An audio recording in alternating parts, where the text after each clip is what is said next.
Great.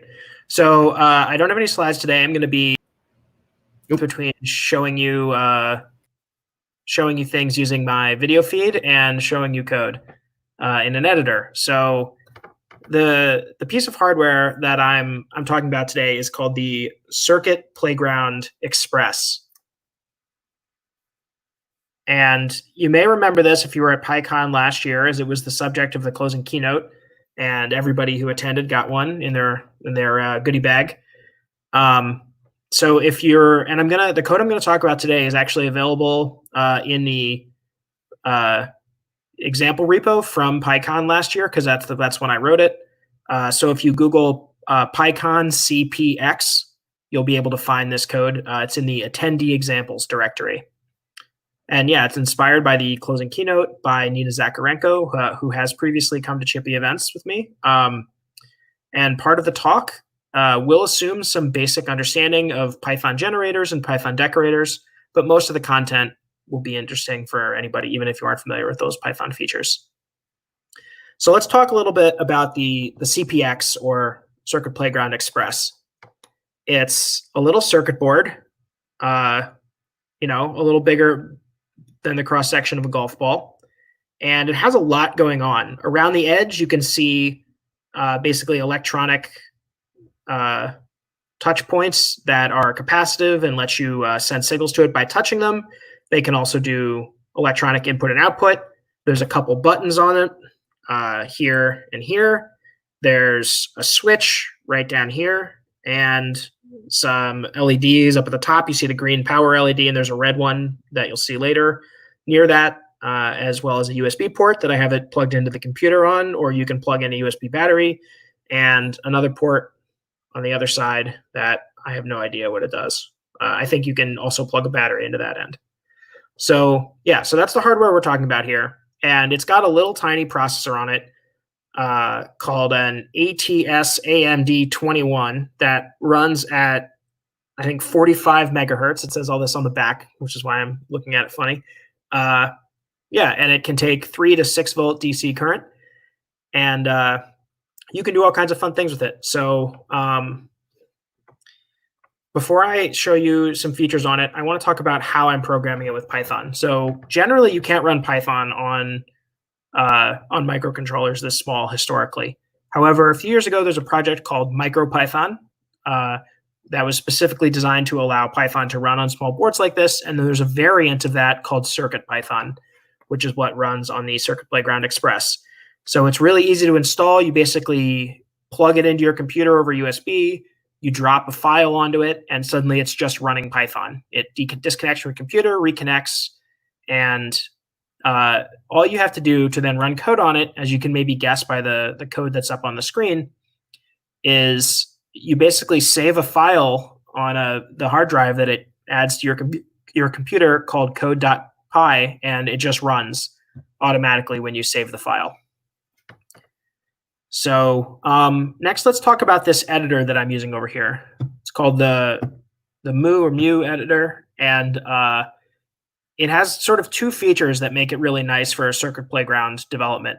One is that it actually forces the file to be written out to disk whenever you hit save. It makes sure that the file is not buffered in memory or anything like that, which is a problem with editing code directly on the Circuit Playground with most editors. So that's really convenient. The second thing is that it has down at the bottom here, a built-in console on the device itself. So if I want, I can actually like type code into into the console, into the device itself right down here. And if there are errors in my code, those will show up down here as output. So it makes it really easy to sort of interactively write code on the device when you're experimenting. If you were going to write a 1,000-line program, would you want to do the whole thing in this editor? Maybe not. But for small things or for debugging, it's really convenient. Cool. So without talking too much more, let's start to talk about what this board can do. So the first feature is if you tap it, it blinks a red LED. So the code that you see on screen is exactly what's running on the device. It's literally showing you the file that's got this code in it on the device. So let's just walk through it real quick. we just import the sleep function. Everybody is probably familiar with that. And then we import the CPX object from the Adafruit CircuitPlayground.express library. And that's what we're going to use to actually control the hardware on the board. So the first thing we do is set up some configuration for how the tapping works on the board. This is all relatively well documented online. This is just necessary to make it sort of reliable. If you don't set it to this setting, you basically just every time you move it, you get a tap detected. And then I've got this function flash on double tap. And so it just, while true, which means running forever. If the device has been tapped since the last time we checked, then 3 times I want to run through this loop, turn the red LED on, sleep for 0.2 of a second, turn it off, sleep for 1/10 of a second, and repeat that 3 times, and then sleep for 0.3 of a second afterwards. And these amounts of time, they aren't magical. I just looked at it and played around with it, and these times just seem to be what makes it work the best, basically. So that's pretty cool. It's got an accelerometer on it, so tapping it is something that you can cause things to happen based on. And remember, while I'm just blinking a red LED, you could send an electronic signal through one of these inputs or one of these outputs around the edge. You could do all kinds of things. So next, I'm going to just show you how I can update the code on it. So I'm just going to take this code here, which is a modified version of what we just saw. I'm just going to copy it. And I'm just going to paste it into this code.py file and save it.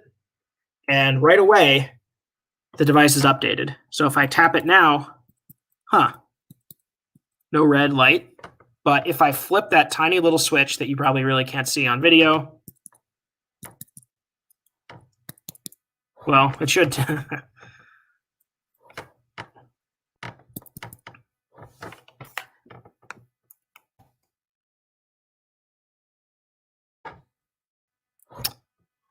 Sorry, this was working a minute ago. The problems with working with hardware live.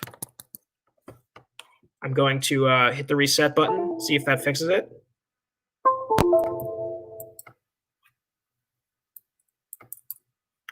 Okay, so I'm not gonna demonstrate this, unfortunately, but I'll still walk you through the code, which was working 5 minutes ago. So basically, what I want to do now is control whether or not it flashes the light based on whether or not a switch is flipped. So this adds a little bit to it. I need to track the value of the switch, whether it's on or off, and check whether or not the switch has changed if I flipped it from on to off or off to on. And then I basically, if the switch is on and it gets tapped, do all the same things that you do before, flash the LEDs on and off. So let's try reloading this file.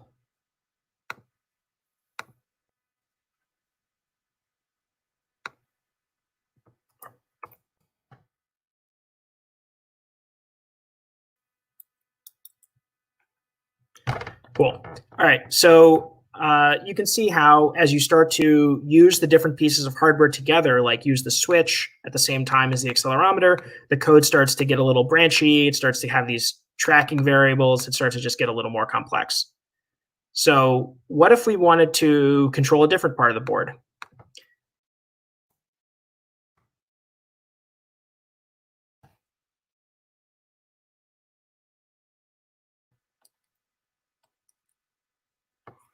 Okay, unfortunately, it's not running any of my code when I update it right now.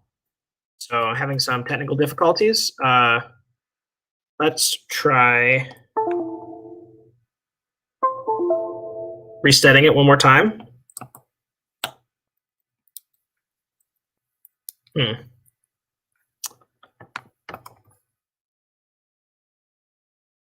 I'm going to just close the editor and reopen it and reshare my screen to see if that fixes this.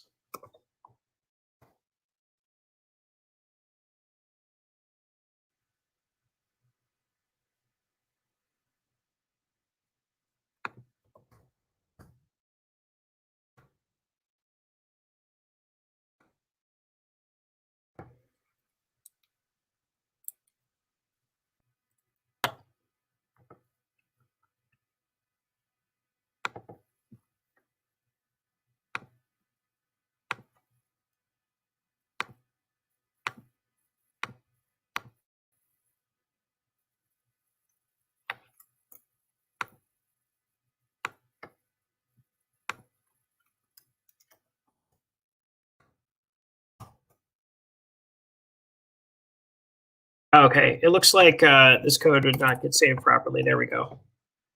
So cool. So now I'm going to show you the next feature, which is now when I press this button,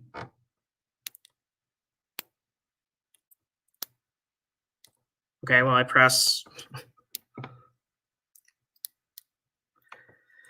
Sorry for the technical difficulties here. Not sure what's going on. But when you press a button, it starts making it showing these LEDs. And it should turn back off when I press the button again. But for some reason that, okay, there it goes. It turned off and back on again. Back off again. Cool. So now I've got the second program that I can run on it that controls whether or not those LEDs blink. So let's walk through that program real quick. Again, I import sleep and the CPX, but then I'm also importing the range function from the regular Python standard library. I'm setting the brightness of the pixels to their minimum because otherwise they're blindingly bright.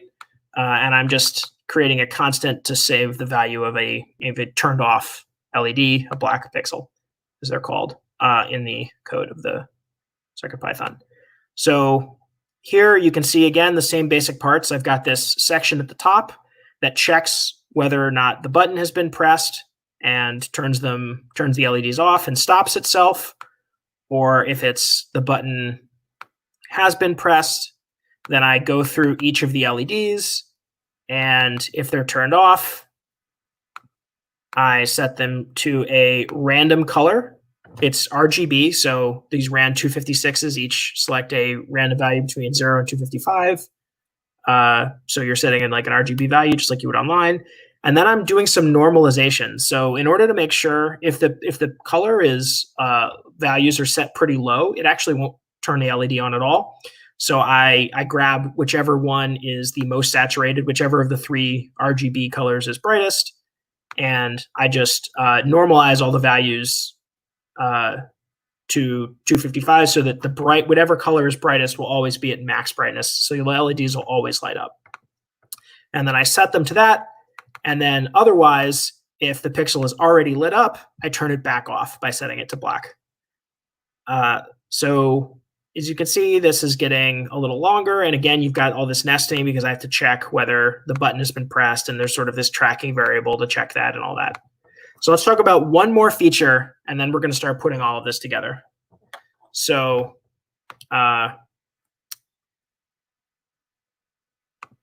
what if we wanted to make the device play some sounds?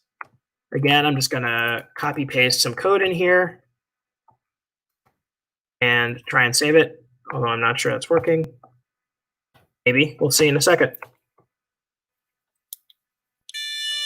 So now, if I touch these touch points around the edge,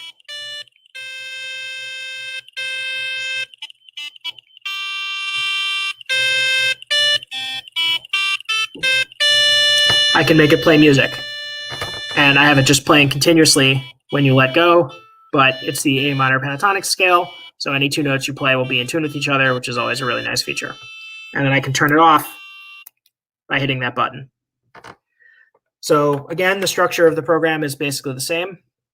You've got some sort of setup code here to define the frequencies, and then you need to do some initialization so that they're set up to be used as touch sensors.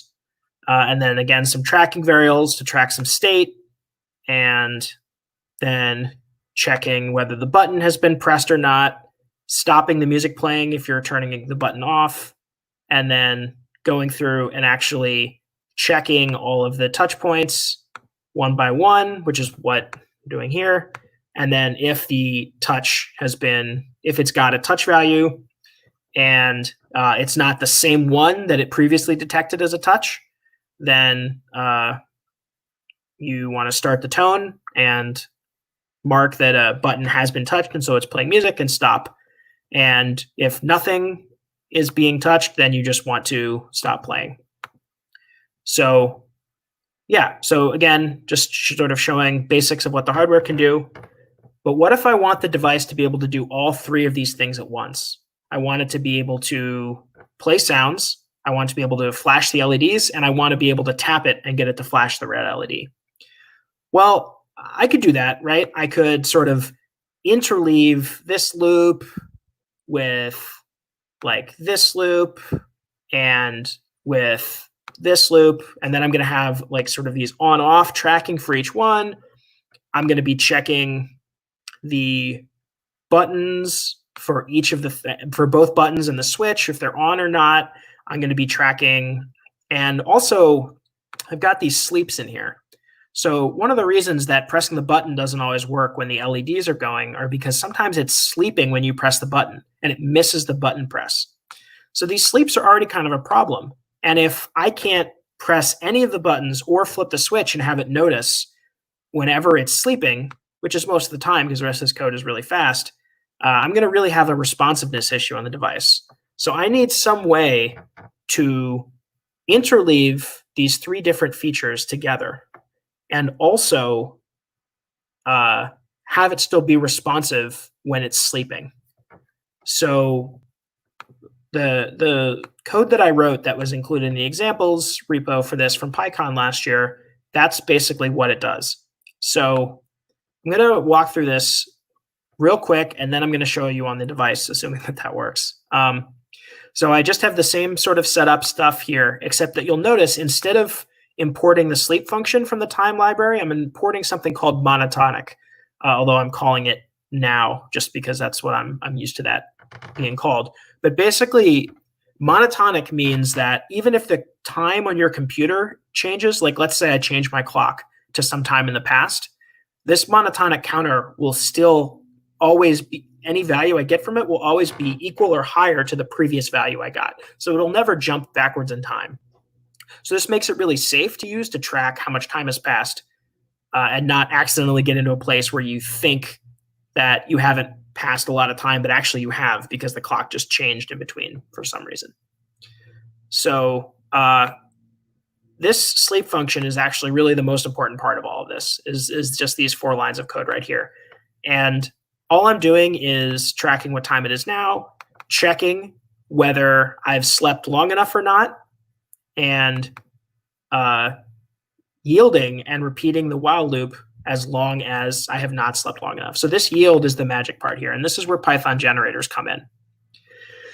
Basically, yield allows a function to suspend its own execution and give up control while still keeping its state and not needing to be called again. And it can then be resumed from that point and keep running. So what that means is it starts the while loop, and then it yields control back to the rest of the program. And when you resume it, it goes right back to the while loop again, right where it was when it left off. And so it just does this loop here forever until the delay has passed and the while loop exits. So that now allows me to sleep for any amount of time I want, but still potentially have the device be responsive by yielding control back to the rest of the program. So let's look at what one of these functions looks like with that in mind. So ignore this thing at the top for a second. I'm going to explain that in a minute. But I still have my while true in here, and I'm still going through every color.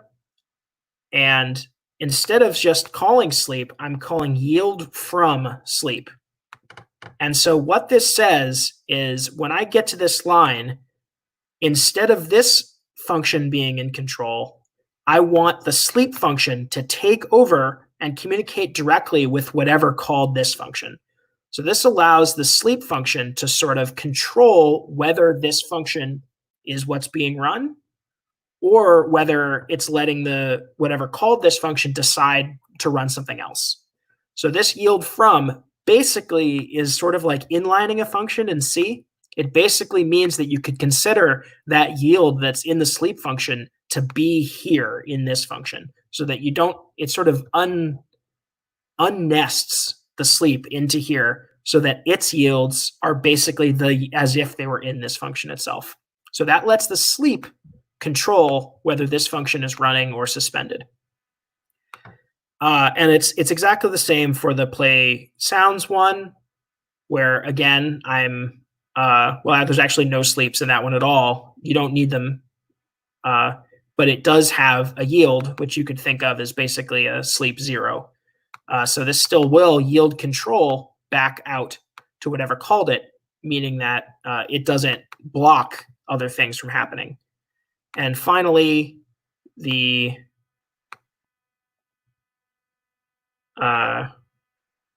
flashing on double tap. Again, you've got a yield in here that lets it be paused, and then yield from sleep so that the sleeps let it be paused as well down here. So what does all this mean? This means that I can have this function down at the bottom. I basically can say I want to call my main function with each of those 3 different programs: play sounds, control pixels, flash on double tap. And it does some initialization, and then it just goes through them in a loop. For each of those 3 iterators, play sounds, color pixels, and flash on double tap, it calls next on them. And what next done is run them until it gets to the next yield statement. So if I was just calling with flash on double tap, it would run until it got to this yield and then stop. And then the next time it was called, it would run until it got to this yield and then stop. And the next time it would run until it got to this yield and then stop. And then it would just keep doing that forever. But because I have 3 of them, what that means is it runs and then it gets to here and then stops. And then it goes to the next one. So then it runs and gets to here and then stops. And then it runs again and gets to here and then stops.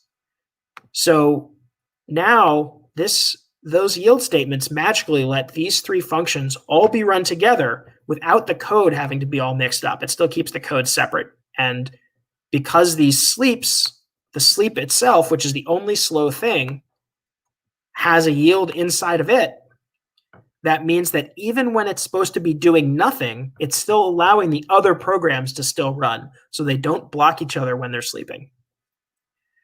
So let's show you what that looks like. I'm going to take this code. I'm just going to put it into the device and hope this works. Yes, it does appear to have worked. So now I've got a few different features. I can make the lights go.